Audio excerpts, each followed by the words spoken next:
Welcome back to G-Ball Vision, everyone. Thank you for stopping in today. I got a rundown of some of my favorite folding knives for EDC that come in under that $100 price point. Before we get started, double check and make sure you are subscribed here to the channel. I'd love to have you hit that thumbs up button. It really helps push the video out there so more people have a chance to check it out.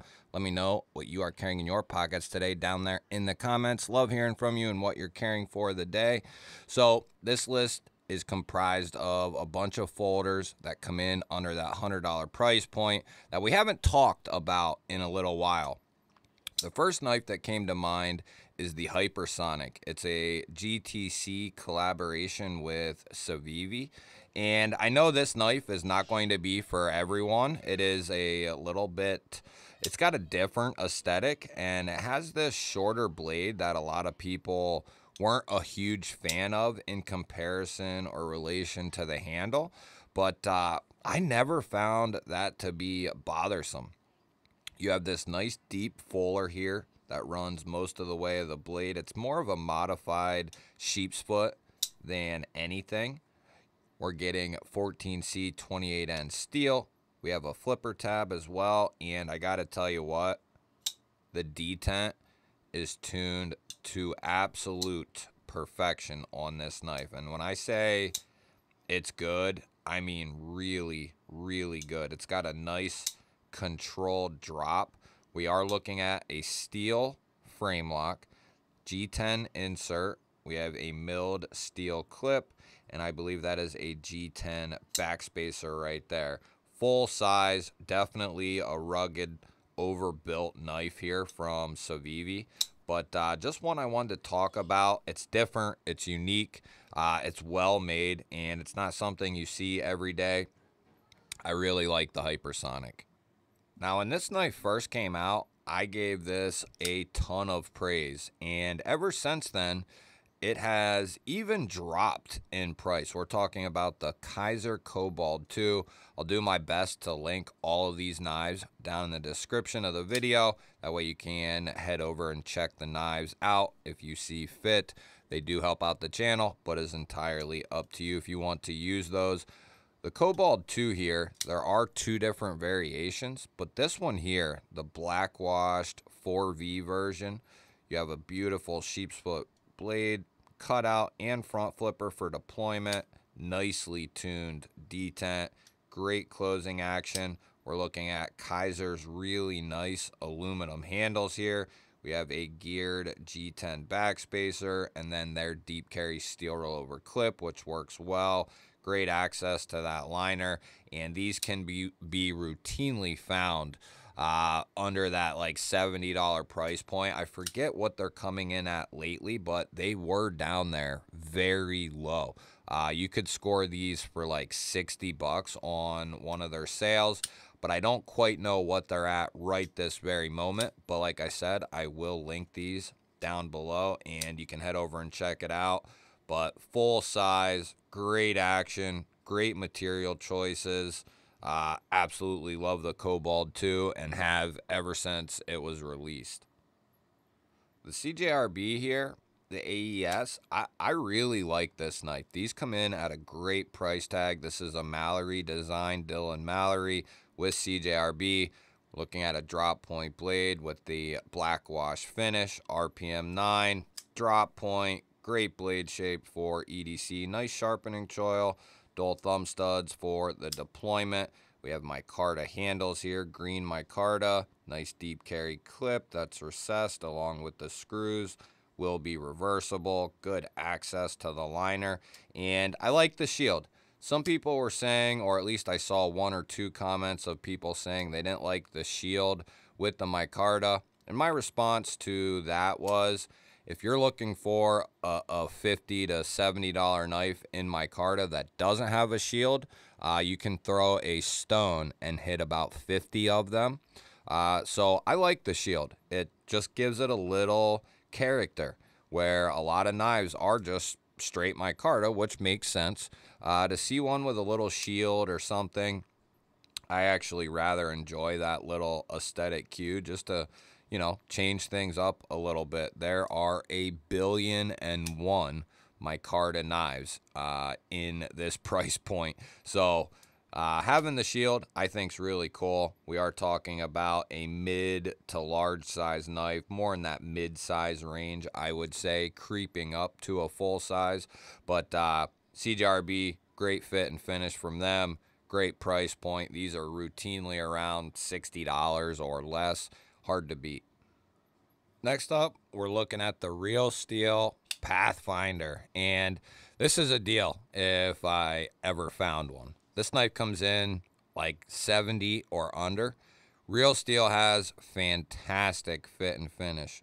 Great design cues, a great user design, as Real Steel often does. Stonewashed 14C28N drop point blade. We have 2 rows of jimping there, separated in the middle, which is fantastic. Nice sharpening choil. Dual thumb studs for the deployment.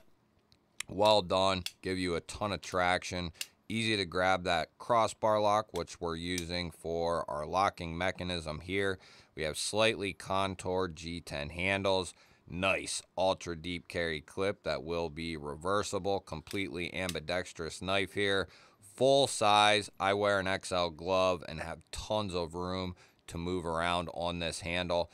There was a time these were much more expensive, like 90 to 100 bucks. And now you can routinely find these for 70, especially the base model like this one here.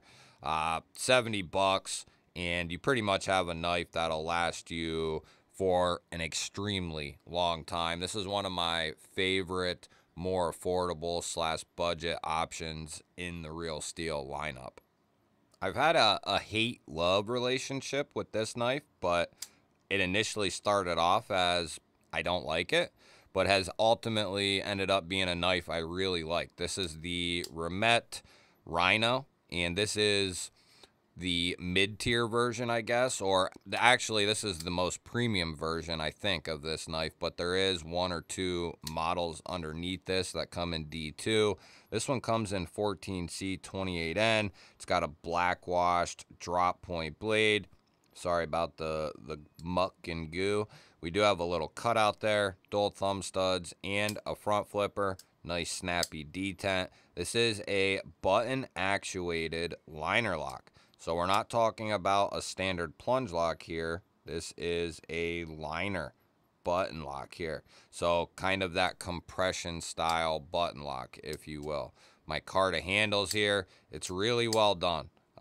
Deep carry clip. This is comfortable. I like the unique blade shape, or more unique looking drop point. It's a nice, unique design, actually, with the cutout, the thumb studs, the design of the handle. I like how the butt end kind of coffins down, if you will. Nice 50-50 area to choke up there. Yeah, the Remt Rhino, solid lockup now. Good knife right here. I've been happy with this ever since we diagnosed the lockup issue with this and made it solid again. This is really, really fun to use and is going to do extremely well and come in at an insanely low price. Now, I'm being honest here, too.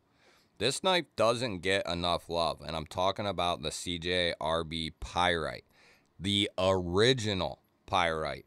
And if you go back to my videos from a year ago, it was before all the hooting and hollering and raving about the Pyite. It wasn't later on until months after the original Pyite came out did people start to kind of say, hey, that's an affordable knife. That's, you know, a button lock that's really well done. All the while, I was raving about this knife. Drop point blade is really nice. It's thin. It's fully flat ground. It's slicey. Stonewash finish, RPM 9. Nice little 50-50 area here to choke up behind the blade. This is the original drop point CJRB Pyite right here, the original Pyite. I did put a milled clip on it. It comes with a fold over clip though, and will be reversible for left-handers out there. But yeah, I don't think this knife really gets enough love. It's all about the Wharncliffe or the Bowie or the XL or whatever is the latest and greatest, when, you know, there's still phenomenal knives that people, you know, the knives don't get enough attention, in my opinion. Lots of new people that come in every day, every week, every month, you know, that are brand new. There's knives that they're not seeing and never have seen before. And if they don't get brought back up in various video, you know, there's a good chance that they won't see them. So that is one of the many reasons I do these list videos that consist of older knives or fairly older knives, or just a group and variety of knives. That way new people coming in can always refer to these videos and see, you know, the good stuff that has already come out. You know, it's not always about what's coming or the latest and greatest, when we have lots of really good folders that have come out in the past. You'll have to let me know what one was your favorite from the list. Let me know what you guys have in your pocket for the day. Don't forget to hit that thumbs up button. Always appreciate that. We release new knife and EDC content every single day. Hit that subscribe button, ring the little bell. I'd love to have you here. I'll put up a couple of new videos. Go check one of them out. Have yourself an awesome day. Thank you all again for watching. I will catch you on the next one.